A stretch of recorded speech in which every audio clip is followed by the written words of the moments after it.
sentait bien évidemment que la victoire était proche. À Denain, tu as favorablement impressionné tous les anciens champions qui étaient sur le bord de la route. Cette victoire, c'est tout simplement un anniversaire fait avec 3 jours de retard. Effectivement, ouais, effectivement. Bon, ça aurait été mieux si ça tombait le bon jour, mais bon. Ça a failli, hein. Oui, mais je la prends quand même. Si tu la prends quand même. Ça a été dur ce final parce qu'il y avait une tension, tous les 5 voulaient la victoire. Il y a eu des attaques qui se sont multipliées. C'est une fin de course qui n'est pas facile à gérer.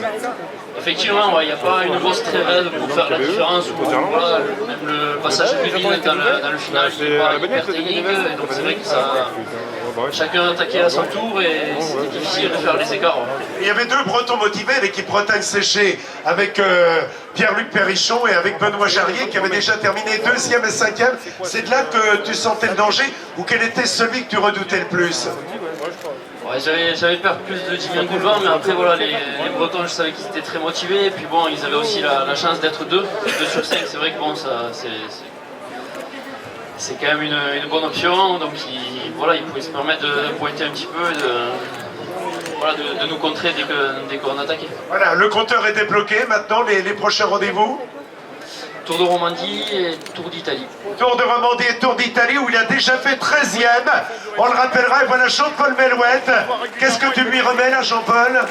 18 ans. C'est Benoît Jarrier, déjà 2 fois 2e. Quand on a fait 2 fois 2e, on ne peut que revenir, Benoît. Mais tu savais le danger que représentait Alexandre Geniez.